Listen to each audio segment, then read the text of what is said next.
You ever look at your childhood home, the one your grandmother made pancakes in, the one that still smells like old cedar and powdered sugar, and realize your ex-wife is now squatting in it with the guy she cheated on you with?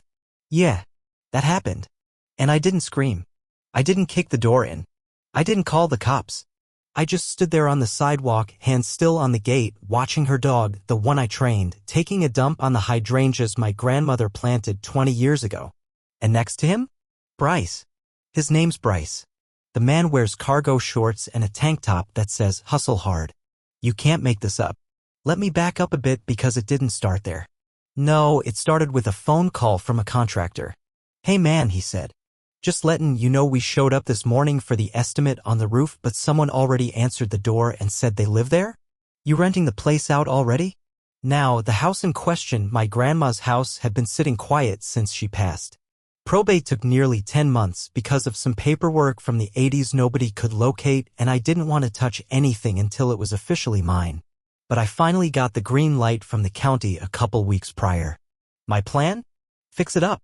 Maybe rent it out to a young couple or a quiet veteran like myself who just wants some peace and working plumbing. Instead, what I got was Dana. Now if that name sounds like a villain, that's because she is. Dana is my ex-wife. We split a little under 2 years ago after a 5-year marriage that ended with her needing to find herself, which apparently meant draining our joint checking account, ghosting me for 3 weeks, and then filing for divorce from a hotel room in Scottsdale, where, surprise, she was shacked up with some guy she only met once at the gym. That guy? Bryce. Back then, I was angry. I'm not gonna lie. I drank too much for a few months, said no to therapy, yes to late-night bourbon, and tried to convince myself that at least I'm free now.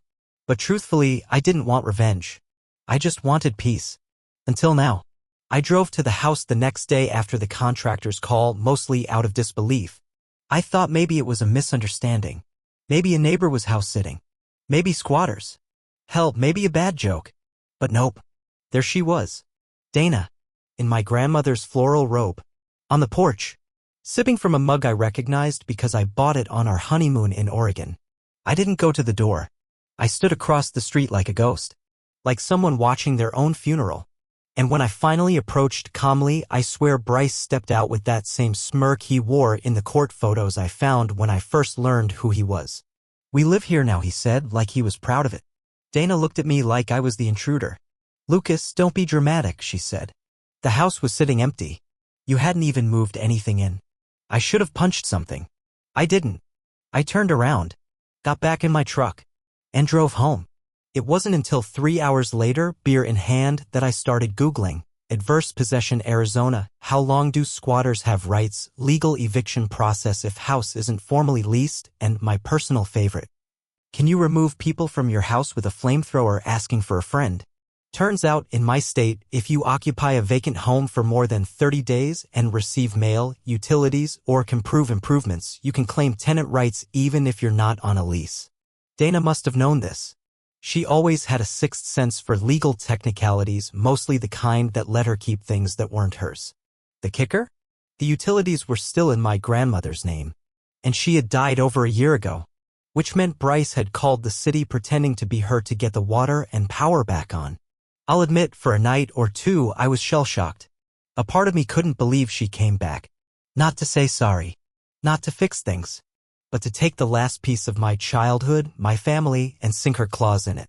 But then something else kicked in. Something colder. She didn't know I owned the house now.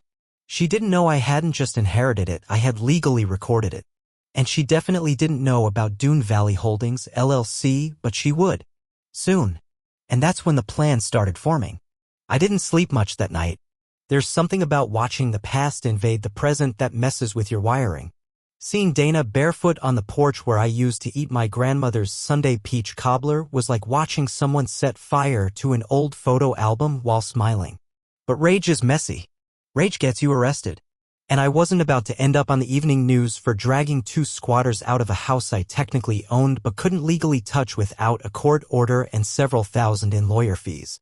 So instead, I opened my laptop and got to work. I wasn't new to paperwork. I'd spent a good chunk of my adult life in systems, logistics, and contract management.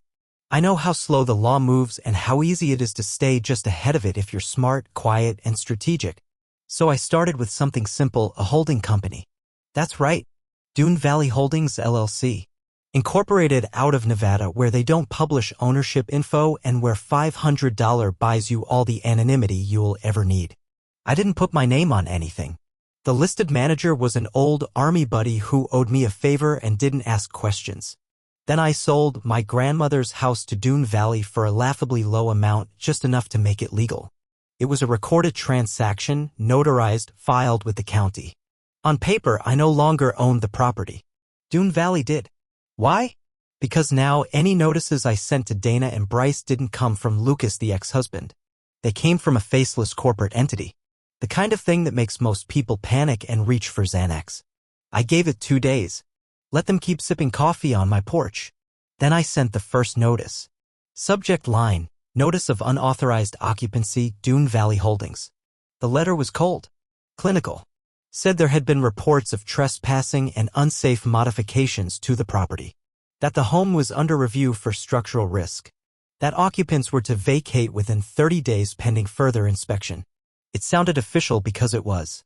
I wrote it using language pulled directly from actual city code templates. The next day, Dana posted on Facebook.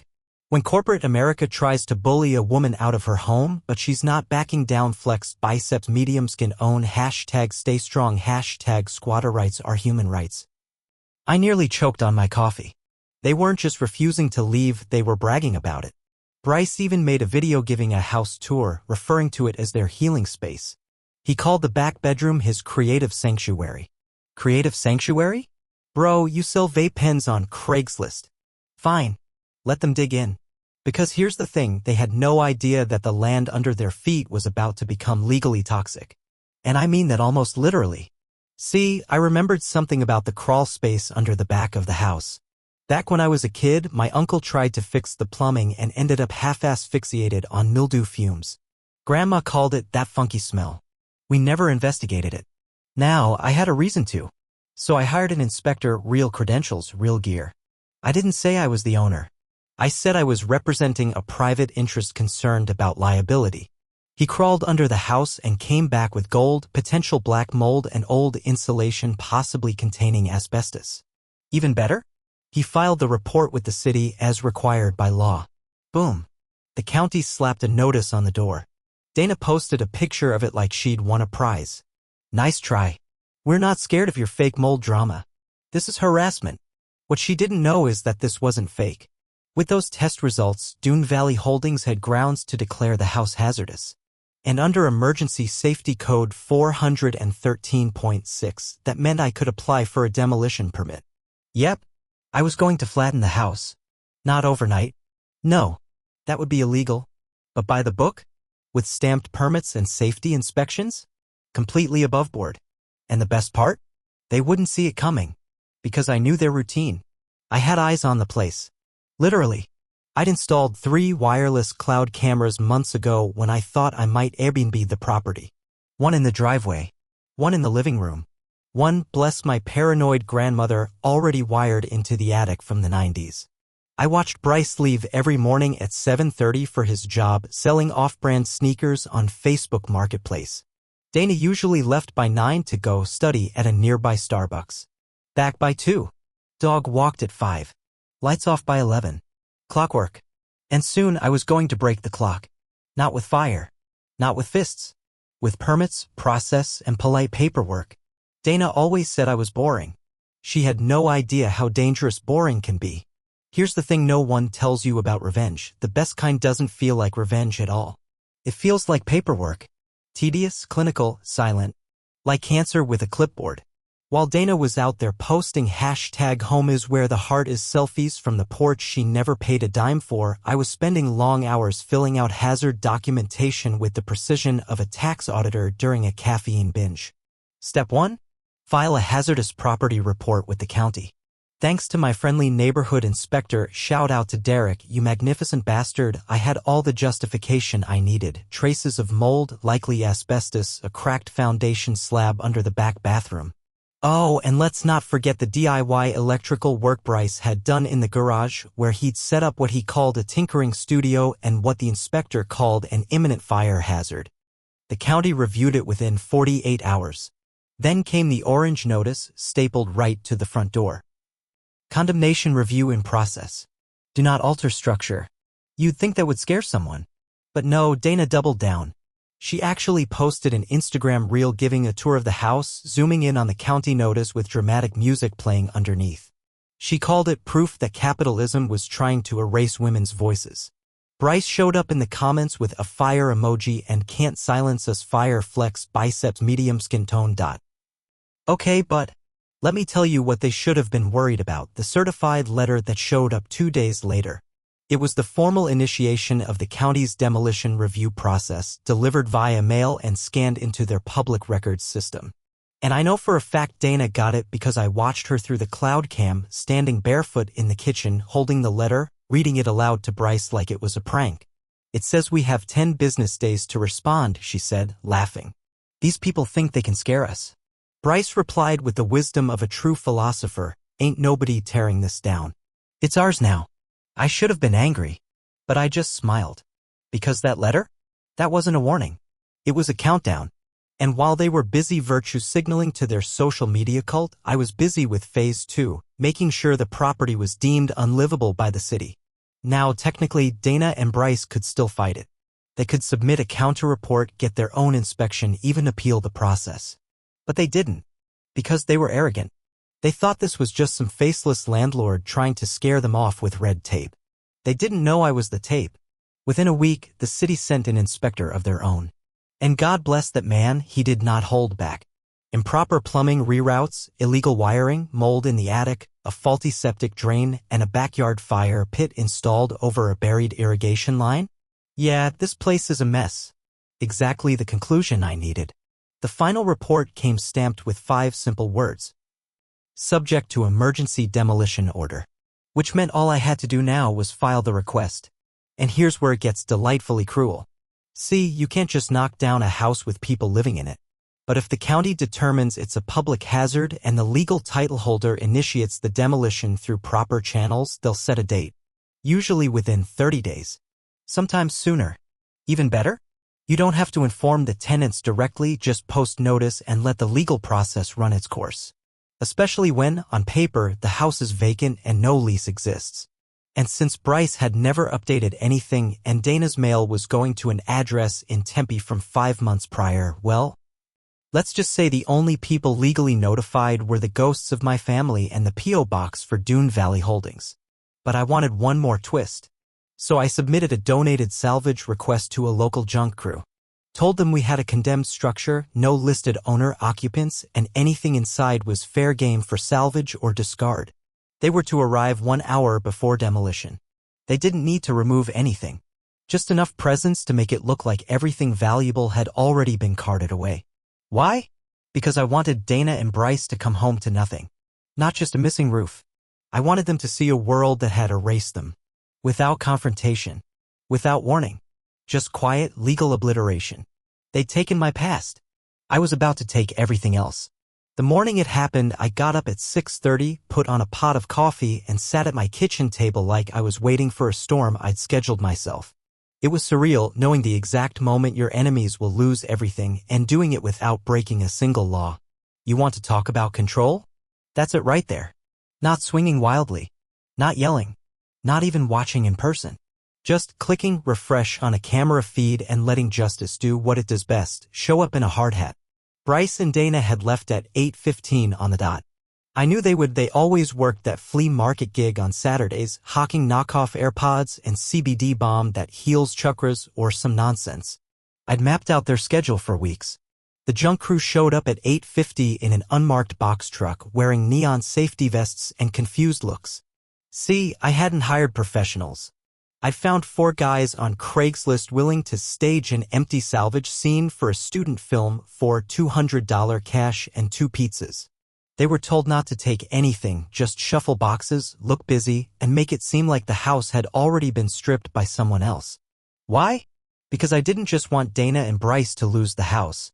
I wanted them to come back and wonder if they had ever lived there at all. By 9:30, the county truck arrived.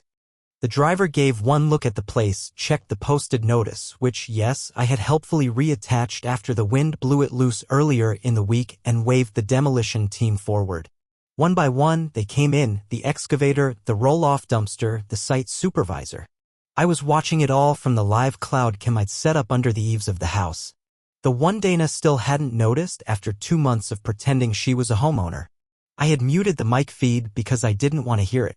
I just wanted to see. And then at exactly 10:04 a.m. it started.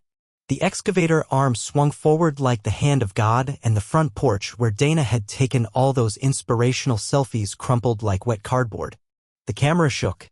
Drywall folded. The roof split down the center. Within 3 minutes, the living room, the same room where she'd laughed with Bryce over takeout containers while my grandmother's cross-stitch wall hangings still clung to the faded paint, was reduced to a pile of timber and memory. It was fast. Surgical. Cold. By 10:26, the house was rubble. Just a mound of lumber, glass, and the faint echo of entitlement. I sat there, sipping my second cup of coffee, and for the first time in months, I didn't feel angry. I felt clean. Then came the moment I'd been waiting for. At 12:42 p.m., Dana and Bryce returned. The cloud cam had a wide enough angle to catch them pulling up in his dented Silverado. Bryce was wearing that same tank top, hustle hard, which was ironic now, considering he was about to be the proud owner of jackshit. Dana stepped out of the truck, took one look at the lot, and froze. No movement. Like someone had hit pause on her whole existence. Bryce said something, I could see his mouth moving, but she didn't turn her head. They walked forward in disbelief. Staring. Circling the lot. Dana dropped her phone. Bryce picked it up and started waving his arms at the county inspector still on site. Per guy didn't know who they were. He just pointed at the posted notice and shrugged. They weren't on any lease. No formal tenancy. No utilities in their names. Nothing to stop it. And everything that had once belonged to them? Gone. Permanently. Dana dropped to her knees in the dirt, hands clenching gravel like she could reverse time by willpower alone. Bryce stormed off toward the truck, furious but powerless. They didn't even know who to scream at.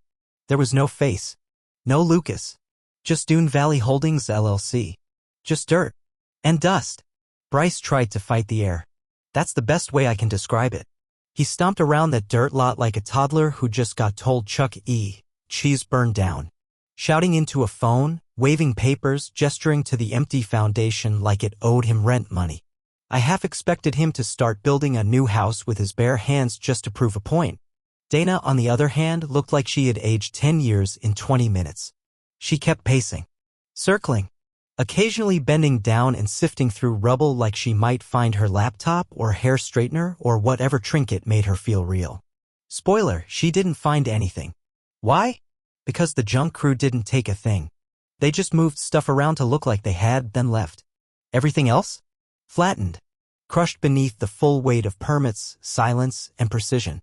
Now, before anyone accuses me of being heartless, don't worry. I didn't destroy anything irreplaceable. I made sure to wipe anything with true sentimental value before demolition. My grandmother's keepsakes? Already tucked away months ago in a storage unit across town. But Dana's Foboho dreamcatchers, fake crystals, and Bryce's tinkering station? Yeah, that stuff is now part of the Arizona soil. I gave them 3 hours.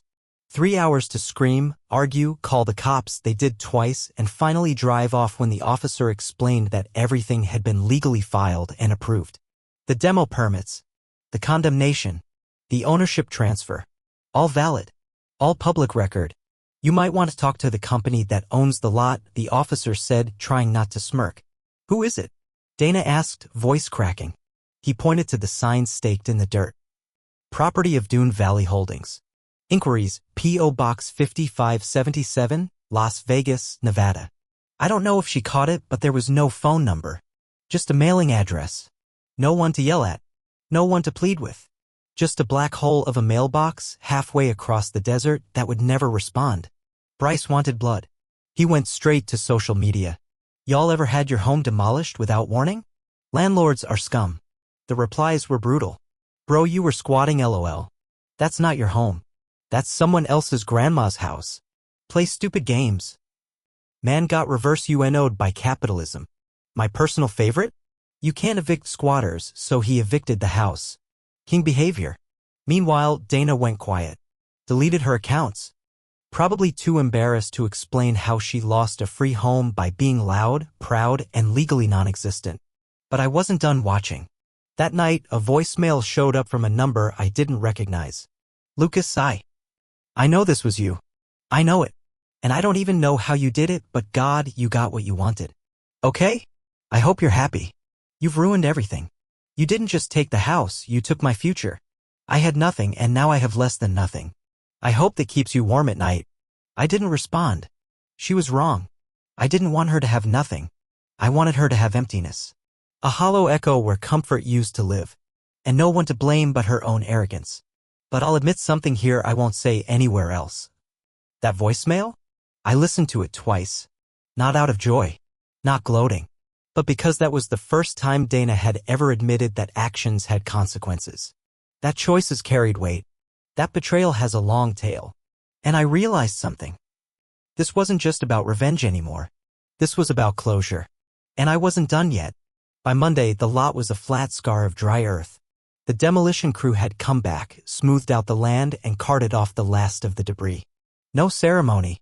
No warning. Just a sanitized reminder that what once stood there no longer did. And just like that, Dana and Bryce became digital ghosts, haunting a property that no longer existed. They didn't just lose a roof over their heads. They lost their story. There was no break-in to accuse me of. No landlord negligence to post about. No media-friendly victim narrative. Just absence. A black hole of ownership, corporate filings, and polite legal notices signed by no one they could name. But Dana isn't the type to take mystery lying down. That week, she started pulling threads.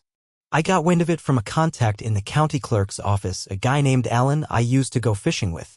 Said a woman matching Dana's description came in asking to review the demolition permit filings and property transfer docs. You know her? He asked after giving me a heads up. Once I said, but she's gone now. She didn't find my name, of course. The house had legally transferred to Dune Valley Holdings, LLC, registered in Nevada under a nominee manager named Ernest White, who, for all practical purposes, is just a guy with a P.O. box and a birth certificate.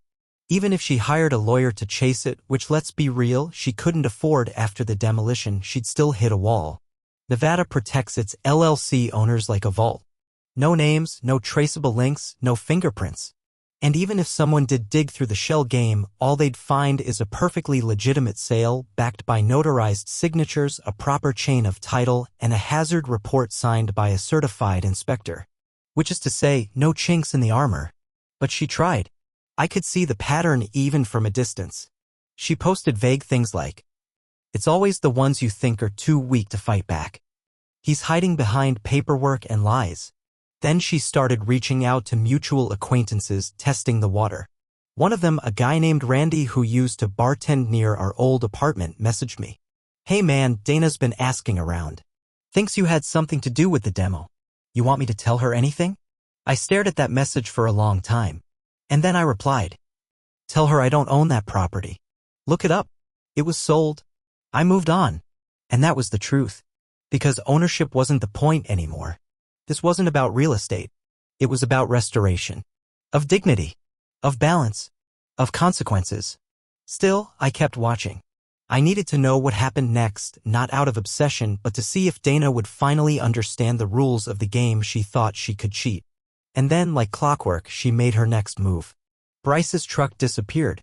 I checked the cameras, now remounted across the street on a disguised utility pole for construction monitoring. I told you, boring is dangerous. Bryce had loaded up what little they salvaged, 2 duffel bags and a cat carrier, and drove off. Dana? She stayed. Or tried to. I watched her sleep in a car for 2 nights. Then she disappeared for a day. Came back. Left again.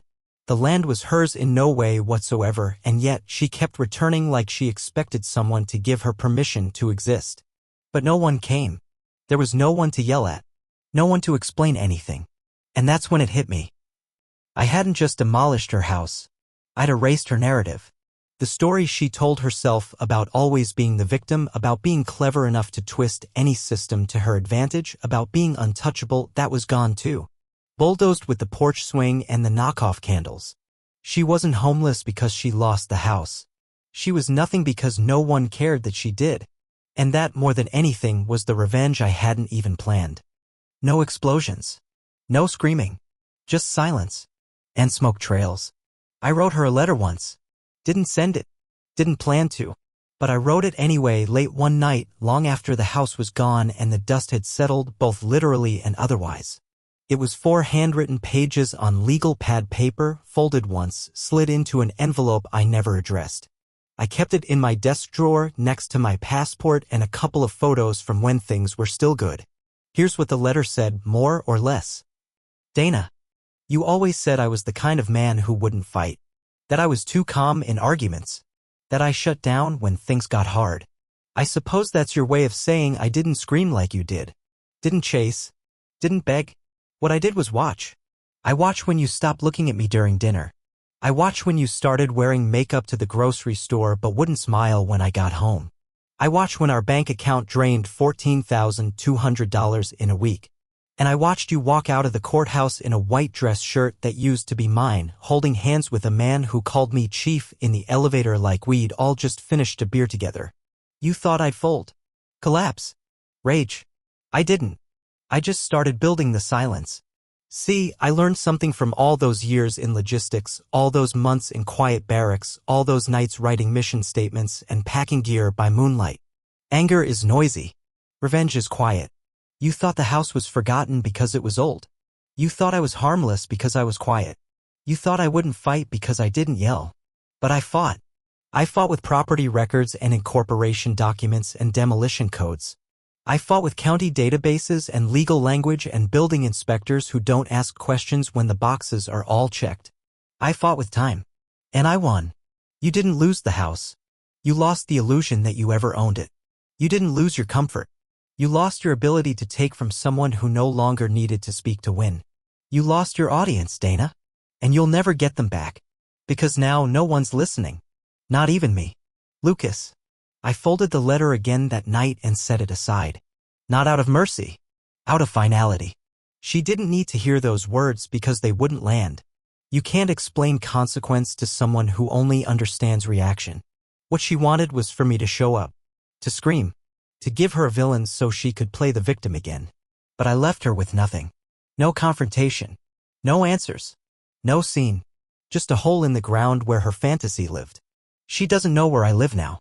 She doesn't know about the new place, one I bought with the quiet satisfaction of a man who paid for peace in full up front. It's smaller. Simpler. A modest fixer-upper tucked behind a curtain of tall trees, far from any street view. Just birds and soil and a locked gate. No porch. Not yet. But I'm building one. With my hands. Something real this time. And on the days when I feel that old ache stirring, those memories that used to taste like regret, I open the drawer, glance at the envelope and smile. Because she'll never read it. And that in its own way is the most complete ending I could give her. If Dana was the heart of the betrayal, Bryce was its greasy engine. The dude always walked like he was about to ask you to invest in crypto, talked like he was reading a motivational poster through a concussion, and dressed like every shirt he owned came with a free Monster energy drink. I hadn't thought much about him since the demolition. To me, he was just background noise. A half-complete character in a story he didn't understand. But then came the phone call. Blocked number. I don't usually answer, but something in me said do it.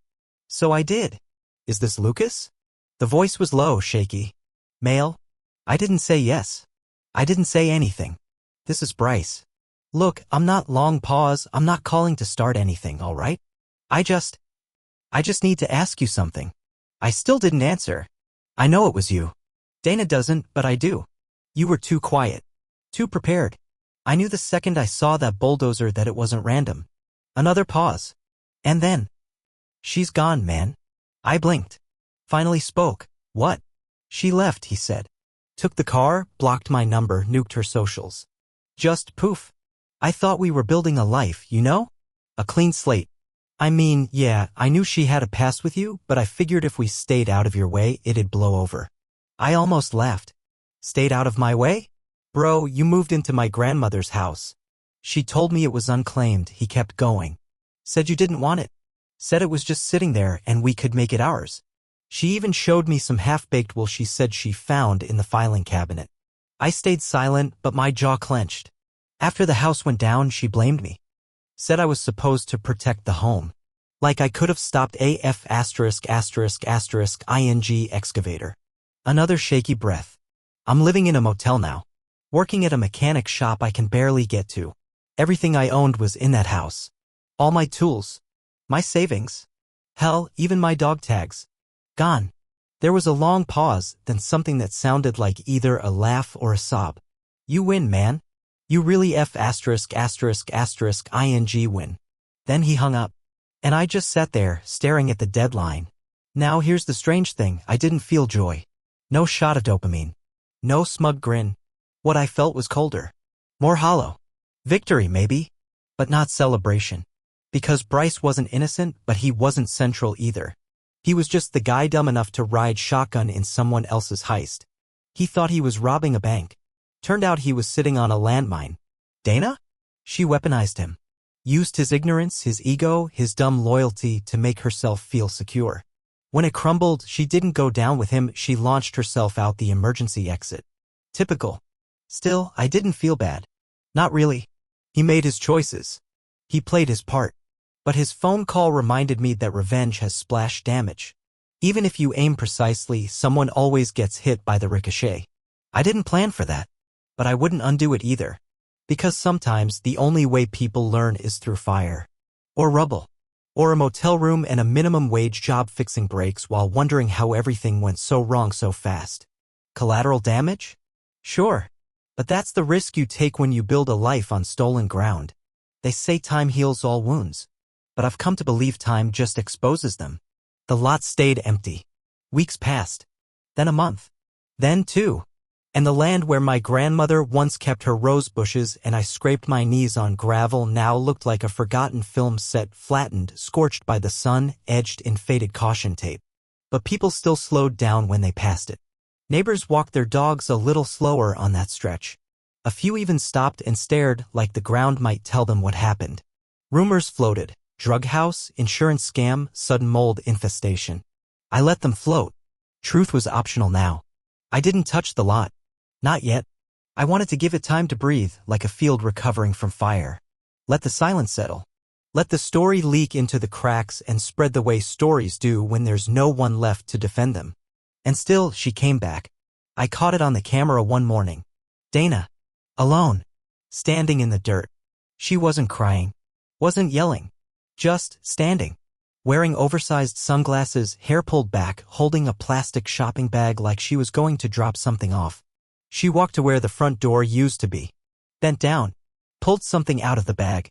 I squinted at the camera feed. A candle. She lit it. Set it on the ground. Looked around once, nervous, maybe? Then she sat cross-legged in the dirt. For 2 hours. Didn't move. Didn't speak. Just sat there in the middle of the flat earth where she once claimed her kingdom. Where she told her friends she was rebuilding her life and finding peace. Now it was just dust. And silence. And a dollar store candle flickering in the wind. She came back the next week too. Then again the week after that. Sometimes with flowers. Once with a lawn chair. Once, this nearly broke me, with a pack of tarot cards she laid out on a scarf in the dirt like she was trying to read the future from a battlefield. She didn't know, of course, that I could see it all. I never moved the camera. I didn't watch live anymore, but the footage uploaded automatically to a cloud server.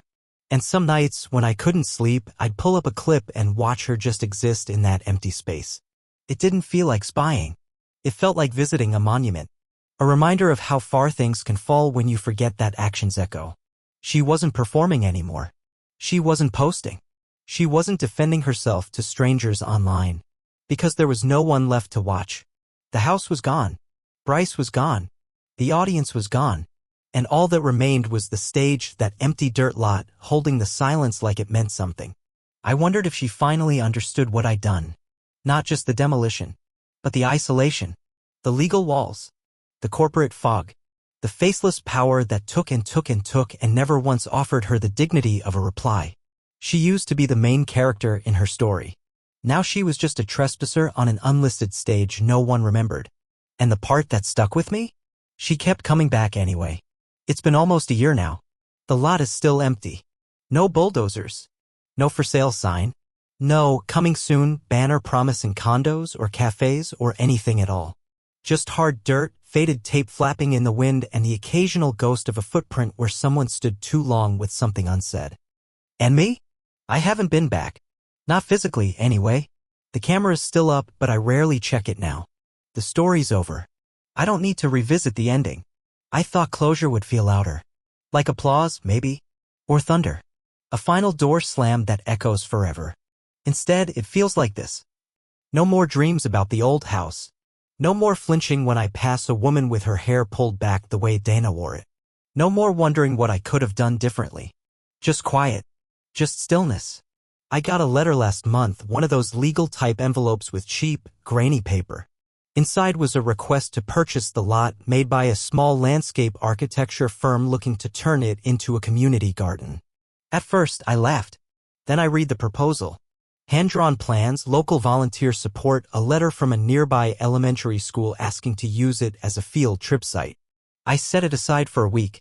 Then I signed it. Sold the lot for $1. Sometimes revenge is letting someone rot in the wreckage. Sometimes it's planting something in the crater and never telling them. A few weeks later, I passed the block. Dana wasn't there. But the dirt had been tilled. A couple of wooden stakes marked where planter boxes would go. There was a small sign in the corner. Future site of Phoenix Patch Community Garden. I rolled down my window. Took a deep breath. Smelled earth. Something growing. Closure isn't a confrontation. It isn't loud. It isn't satisfying in the way movies teach you to expect. It's walking away without needing to be understood. It's silence without emptiness. It's watching the place where you were betrayed become the place someone else finds peace and knowing they'll never know your name. I don't think Dana ever found out who owned Dune Valley Holdings. I hope she never does. Some stories don't need sequels. Some victories are permanent only because you never reach back. And that's the real revenge. I built something where she burned everything. I left no forwarding address. No signature on the final curtain. Just dust, paper, and the long, slow grow of something new. It's over now. And it's enough. The end. Don't forget to subscribe.